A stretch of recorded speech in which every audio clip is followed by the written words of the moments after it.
what's going on, guys? Welcome to my Final Fantasy Brave Exodus video. And before we begin, if Alan's watching this video, I'm hoping they are. If they are, I'm really hoping they will listen to me. Please increase the cap of all trials past 10 billion. It's really hard for me to showcase units, guys. I just showed in the last video with the Dark Rain one, he hit the cap. We can use some like a predicted math that he would hit around the same amount as Rainho, maybe a little bit less. So this is really the only way that I can do this. I know some of you guys may not like this, that I'm doing this on this boss, because it's not really going to be fair for all four of the units that we're going to be showing off today, but this is literally the only thing that I can think of to do. This guy has no cap, so I don't have to worry about it. Unfortunately, he has 100% dark resistance, and one of the units in our collective right now, in our competition, is not going to like that. So I'm going to try to figure out, I'm going to try to accommodate him as much as I possibly can, so it might not be absolutely fair, but we can do some estimated math in the realm of that as well, guys. So with that little asterisk out of the way, we're going to go ahead and bring out Knights of Grandshelt first, because I had him built already. We're going to be using Tyvas' S tier on all, well, 3 of the 4 units I will be using in this video today, because one of them isn't using his limit burst. So Tyvas' STMR will give a boost to limit burst damage. This is my build. 30% human and demon killer. Okay, let's get into it. Alright. So, not going to do anything this turn with him. We are going to use Tyvas' STMR on turn 1. We are going to use all these 3 abilities just because we can. We are going to use the human killer buff. And we're also going to use triple cast LB fill rate for my tag chainer and aerosol burst. Alright, and we're going to shift over and we're going to start the stack for his stack there. And then after that's done, we're going to use the break. We don't want to do too much damage, guys. We'll use that. Aerith can defend. Aloof can go ahead and entrust. Pina can summon Bahamut for extra light stuff. And we can shift over and we can flip their element burst a little bit.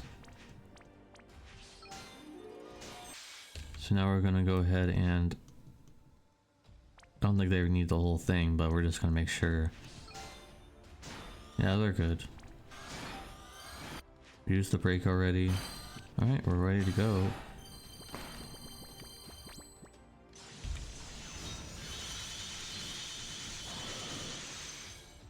And let's see the damage. I'm gonna try to not comment on if it's good or bad. I'm gonna let you guys decide. I'm just here to show you guys the numbers. You guys decide if it's good or not.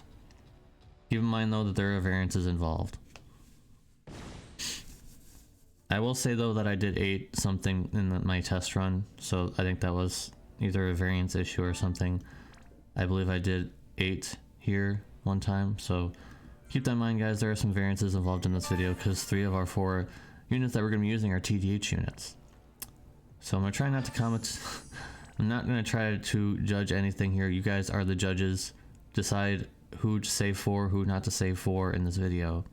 Well, one of these units aren't going to be, you're not going to be saving for because he's already out. So with that being said, I'm going to move into the next unit here. And we're back with Grahf. So we're going to be using his full power here. 30% human and demon killer. Limit burst not necessary. And we're also going to be using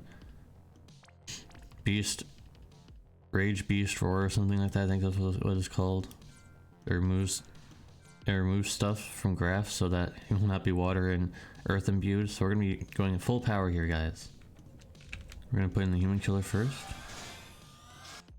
Aerith will go ahead and proc this. We're not going to use it just yet. First, use all of these. Alright, and then after all that's done, it'll only get rid of... You can't get rid of the mod buffs. Well, 3 of them will go away, but the other ones will not. than the usual. Not gonna do anything this turn. Use Eris Limit Burst. We're going to entrust our tag chainer. And why not just use this, because they don't have anything better to do. Summon Bahamut and use the break this turn. So as you can see there, he still has 2 of his mod buffs right there. Should be, or at least it's one of these. It's one of those things that should still be there, and he's all ready to go with our tag chainer.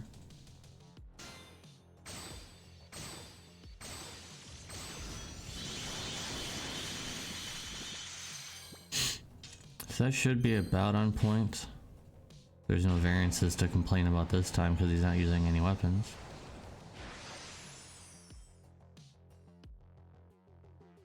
Alright.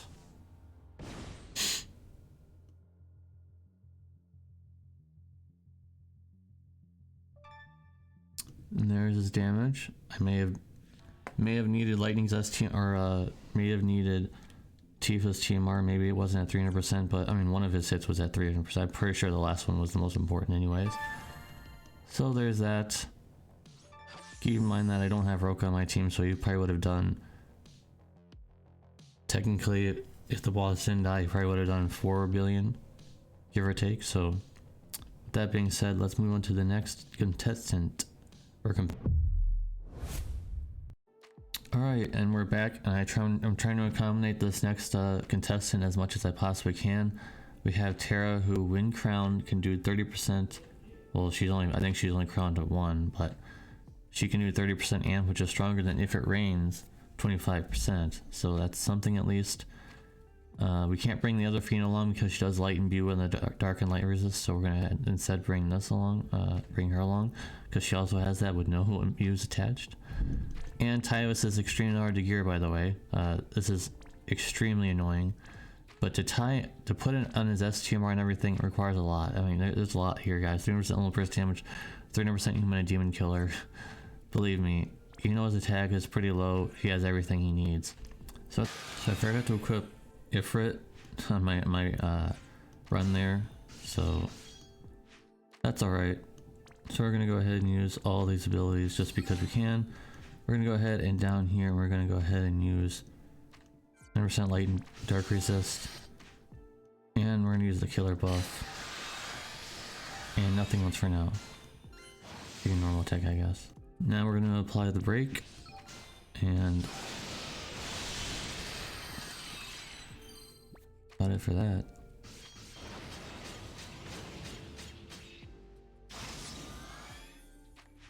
Summon Ifrit.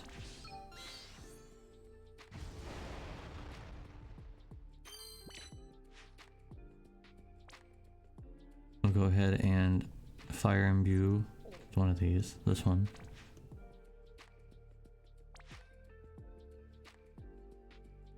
And then filter on the burst collage.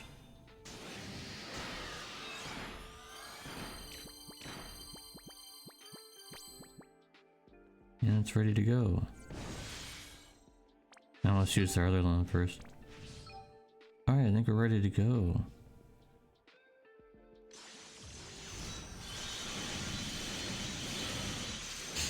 Alright, let's see the damage. Remember guys, I had to accommodate a little bit more extra.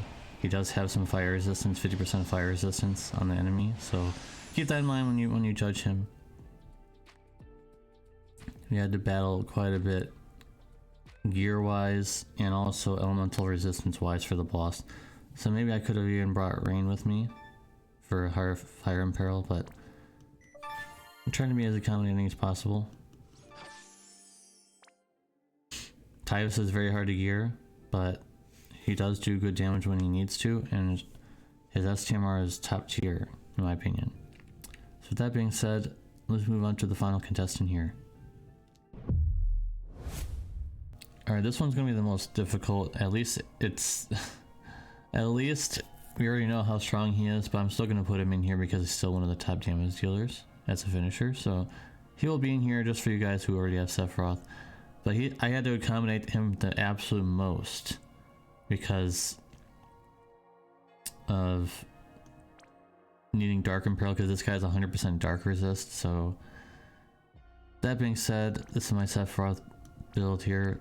Tyvas is STM runner's base form, 100% or 300% human and demon killer, 30% low burst damage. So that being said, I'm gonna try and make this work as much as I can, guys. So I had to redo this, so we're actually gonna redo this a little differently, and we're going to use his low burst at the start on his brave shift form, and then we're gonna shift and use his Tyvas's TMR, then his own Grandis, then shift back over again. So let's get to that point. So I use this LB on this first turn, and we're gonna shift over and use this. The next turn we'll use his Grandis and then shift over and finish. Generate some astral orbs here. Or not. Or not.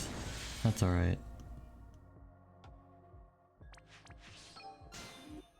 And so Athena gets some stuff here.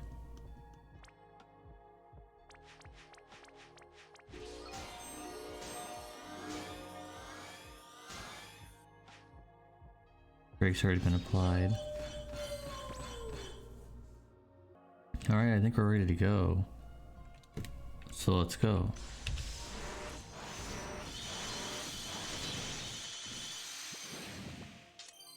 This is the highest combination I can possibly make for him. And keep in mind, guys, that he does have 100% dark resist, 50% for everything else. So there's that. I tried to do as best as I could for this. It was very tough though. So this probably would be a bit higher.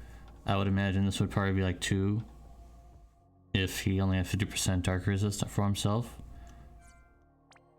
If I EX 3 out of 3 3 out of 3 Axe Star, I'd be able to have 5% more imperil.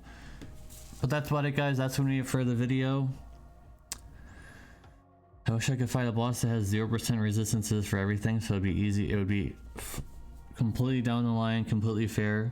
But you guys have to there's some variances involved, there's some resistances involved, so keep that in mind, guys. There could be some pluses and minuses involved with all those things. And with that being said, guys, thank you guys for watching.